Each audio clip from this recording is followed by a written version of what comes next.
Marvel DC का diabolical R rated version यानी the boys वापस आ रहा है अपने सीजन 4 के साथ और इसके नए ट्रेलर में हमें इसमें होने वाले इवेंट्स और काफ़ी सारी नई डिटेल्स देखने को मिलती हैं जो कि आज की वीडियो में हम सब डीप डिस्कस करेंगे।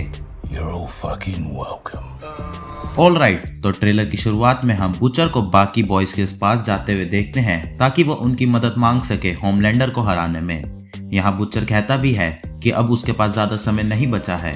सीन कट होकर आता है एक किचन जैसी जगह पर जहां हम होमलैंडर, बुचर और रायन को मौजूद देखते हैं।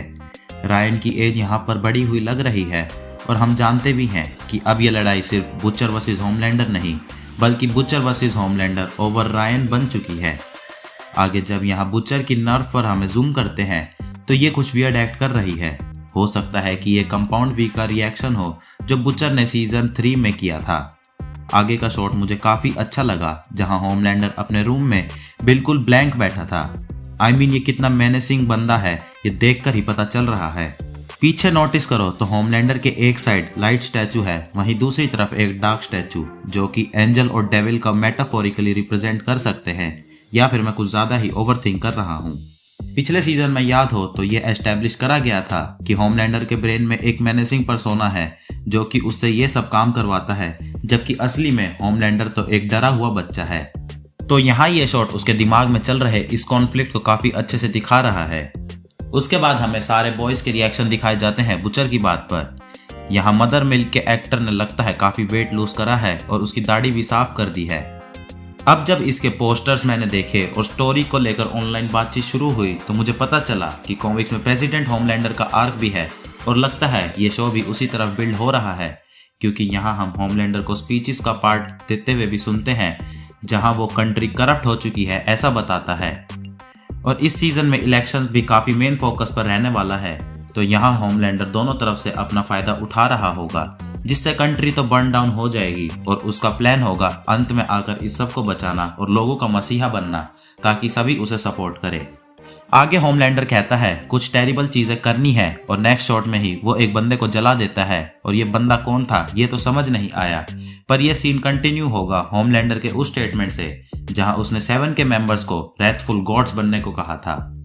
इसके बाद हम 7 के मेंबर डीप को उसकी पावर को यूज करते हुए देखते हैं जो कि बेसबॉल बैट से किसी का चेहरा ही उड़ा देता है। इसके बाद वाले शॉट में एक आदमी पर खून छलका हुआ दिखता है, पर ये दोनों सीन्स एक नहीं हैं, ये काफी अच्छे से एडिटिंग करके ब्लेंड करे गए हैं। अब मुझे लगता है कि इस फ्रेम में विक्टोरिया न्यूमैन किसी का सिर उड़ा रही है जिसका खून उस बंदे पर आकर गिरा है, क्योंकि अगर आप ध्यान से देखो तो इस बंदे के कोट पर एक अमेरिका का फ्लैग भी लगा हुआ है, तो शायद ये कोई ऑफिशियल ही हो। अगले सीन में दिखाया हुआ ये बंदा कैमरन कोल है जिसके हमारे एशली के साथ काफी अतरंगी रिलेशन तो था ही, पर अब इसे यहाँ उठाकर ले आए हैं। इसने मोस्ट प्रोबेबली यहाँ पर कोई ऐसी न्यूज बता दी है जो कि इसे नहीं बतानी चाहिए थी, जिस वजह से फायर क्रैकर इसे लात भी मारती है। इसी सीन में पीछे जो 2 बंदे खड़े हैं वो हैं सैम और केट जो कि जेन वी के कैरेक्टर्स हैं। जेन वी के कैरेक्टर्स का यहाँ दिखना ये कंफर्म करता है कि वो स्टोरी यहाँ पर कंटिन्यू होगी और जो उसके एंड में एक सिग्निफिकेंट प्लॉट पॉइंट हमें दिखाया गया था वो बॉयज के सीजन 4 में कैरी होगा, जिस पर हम आगे बात करेंगे।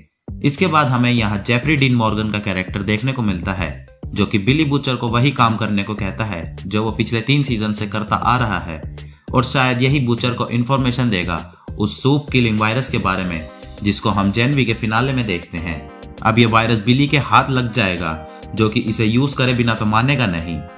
हम बॉयज को एक लैब को इन्फिल्ट्रेट करते हुए देखते हैं, जिसके बाद ये एक इन्फेक्टेड टांग में से वो सैंपल एक्सट्रैक्ट करते हैं और हमें आगे पता चलता है कि आखिर ये टांग यहाँ कैसे आई।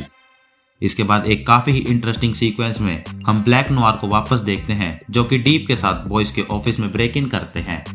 अब ब्लैक नोआर यहाँ कैसे आया, सबसे बड़ा सवाल यही है क्योंकि सीजन 3 में तो उसकी डेथ हो गई थी। लोगों का मानना है कि ये जेन वी में से सैम ही है क्योंकि उसकी और ब्लैक नोआर की पावर ऑलमोस्ट सिमिलर ही है। दूसरी पॉसिबिलिटी ये है कि ये कंपाउंड वी से दोबारा इसे जिंदा किया गया हो। अब कॉमिक्स में किसी मरे हुए को कंपाउंड वी की मदद से दोबारा जिंदा करा तो जा सकता है, पर वो एक माइंडलेस ज़ॉम्बी बनकर वापस आता है। तो लेट्स सी यहाँ पर हमें क्या दिखाते हैं। फिर यहाँ नोआर और बिली लड़ रहे हैं, वहीं डीप और स्टारलाइट का भी रीमैच हमें देखने को मिलता है।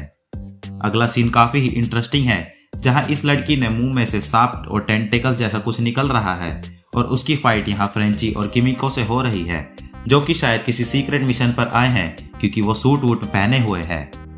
अब ऑनलाइन थ्योरीज की माने तो ये लड़की दरअसल विक्टोरिया न्यूमैन की बेटी है जिसे कंपाउंड वी से उसकी पावर्स मिली हैं।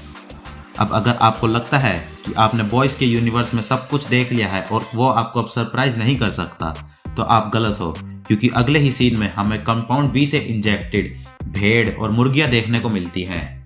ये जानवर लोगों के आर पार हो रहे हैं, उड़ उड़ कर हमला कर रहे हैं और पता नहीं क्या क्या कर सकते हैं।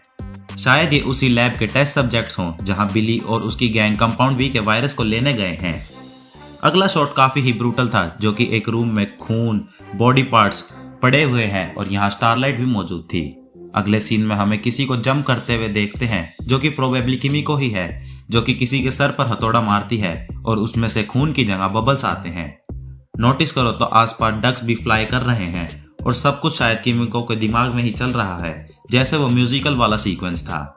अगले सीन में हमें चोर बाजार का मिस्टर फैंटास्टिक यानी सीजन 1 में दिखाया हुआ एजिकिल देखने को मिलता है, जो कि अपनी आर्म एक्सटेंड करके बिली को पकड़ने की कोशिश करता है, पर बिली के पास नाइट्रोजन गैस से भरा हुआ फायर एक्सटिंग्विशर था, जिसे यूज कर वो उसका हाथ जमाकर उसे तोड़ देता है। इसके बाद हमें रायन किसी को दीवार पर फेंकते हुए दिखता है और फिर कोई होमलैंडर की पैरोडी जो कि आइस पर परफॉर्म कर रहा है। ये शायद बॉयज के यूनिवर्स में रोजर्स द म्यूजिकल हो सकता है, जहां हम बाकी 7 के मेंबर्स को भी पीछे देखते हैं। अगले शॉट में कोई अपना चेहरा निकालने की कोशिश कर रहा है और आंखों से तो ये लग रहा है कि सिस्टर सेज का कैरेक्टर ही है, जिसकी पावर्स के बारे में हमें अब तक कुछ नहीं बताया गया है। और फिर ट्रेलर खत्म होता है होमलैंडर के जोर जोर से हंसने के साथ, जहां अगर होमलैंडर पागलों की तरह हंस रहा है तो ये काफी डेंजरस बात हो सकती है और लगता है ये किसी लैब वगैरह में खड़ा है।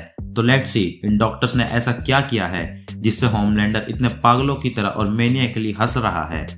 तो ये था द बॉयज का ट्रेलर। अब आप मुझे बताओ अपने थॉट्स इस पर, और कुछ डिटेल्स अगर मुझसे मिस हो गई हो तो वो कमेंट कर जाना। बाकी वीडियो पसंद आई हो तो इसे लाइक, कमेंट और शेयर करना मत भूलना, और ऐसे ही अमेजिंग कंटेंट के लिए चैनल को सब्सक्राइब कर लेना। Struggle with every step.